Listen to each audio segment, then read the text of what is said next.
جی ہاں، یہ ہے سندھ کے ایک سب سے زیادہ گنجان آباد اور سب سے زیادہ پڑھے لکھے علاقے کی صورتحال۔ یہ دیکھیے جو سڑک آپ کو نظر آ رہی ہے، اس سڑک کو جو شہری سہولتیں فراہم کرنے والا ایک ادارہ ہے، اس نے اپنی لائنز بچھانے کے لیے اسے توڑا، اور یہ اس سے یعنی کچھ عرصے قبل توڑا گیا کہ جو بارشوں کا موسم ہوتا ہے، یعنی اس کے کچھ عرصے بعد ہی بارشیں ہونی تھیں۔ یہ توڑ دیا گیا، عرصے تک پڑا رہا، لیکن شاید بلدیاتی اداروں کو ہوش نہیں ہے، یا انہیں اگر فنڈ نہیں ملتے ہیں تو وہ اس کے بارے میں عوام کو آگاہ کریں کہ انہیں فنڈ نہیں ملتے، اور اگر فنڈ ملتے ہیں تو وہ فنڈ کہاں چلے جاتے ہیں۔ روڈ کٹنگ کے نام پر ہمارے چیف منسٹر صاحب نے کہا کہ ہم نے تمام ٹاؤنز کو پیسے دیے ہیں۔ وہاں ٹاؤن کو اگر پیسے دیے، اگر آپ کا کوئی سیاسی معاملہ ہے تو وہاں پر آپ کے ٹاؤن میونسپل کمشنرز ہوتے ہیں، ٹاؤن کی انتظامیہ جو وزارت بلدیات کے ماتحت ہوتی ہے وہ بیٹھی ہوئی ہے۔ اس نے کس حد تک اس پر ایکشن لیا اور کیوں نہیں جا کر پوچھا، کیونکہ پیسے وہی ادا کرتے ہیں اور وہی جو ہے وہ ان پیسوں کی ادائیگی کے ذمہ دار ہوتے ہیں، تو انہوں نے کیوں نہیں پوچھا کہ جو سڑک توڑی گئی ہے اس سڑک کو بنایا کیوں نہیں جا رہا،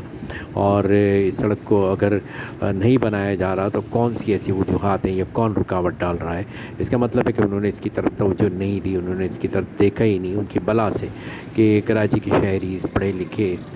ترین علاقے کے شہری جو ہیں کتنی اذیت میں مبتلا رہتے ہیں، کتنی مشکلات کاٹتے ہیں، اس سے ان کا کوئی مطلب نہیں، کوئی غرض نہیں۔ اور جب یہ صورتحال ہوتی ہے تو عوام پھر سوال کرتے ہیں اور وہ کہتے ہیں کہ اگر یہ سب کچھ نہیں ہو رہا تو اس کا پوچھا جائے کہ اس کے ذمہ دار کون ہے۔ بات یہ ہے کہ جو بیٹھے ہوئے ہیں، جن کے ہاتھ میں ہائی اتھارٹی ہے، انہیں شہر سے کوئی غرض نہیں۔ دیکھیے کس بری طریقے سے یہ روڈ ٹوٹا ہوا ہے، یہ دیکھیے یہاں بھی یہ ٹوٹا ہوا سب کچھ پڑا ہوا ہے، لوگ اپنی مدد آپ کے تحت ملبہ ڈلوا کر اسے برابر کرنے کی کوشش کرتے ہیں، لیکن اس کا کوئی فائدہ کسی بھی جگہ نظر نہیں آتا۔ یہ ٹوٹی ہوئی سڑک ویسی ہی ٹوٹی ہوئی ہے، یہاں تباہی جس طریقے سے پھیری گئی۔ اس کے بعد پھر دیکھیے کہ جب بارش ہو جاتی ہے تو کیا صورتحال ہوتی ہے۔ یہاں لوگوں نے، یہ آپ کو روڈز نظر آ رہی ہیں درمیان میں جہاں سے کھودی گئی تھی، یہ لگا دی گئی ہے، اور اس لیے لگا دی گئی ہے کہ کوئی گاڑی آ کر اس میں پھنس نہ جائے،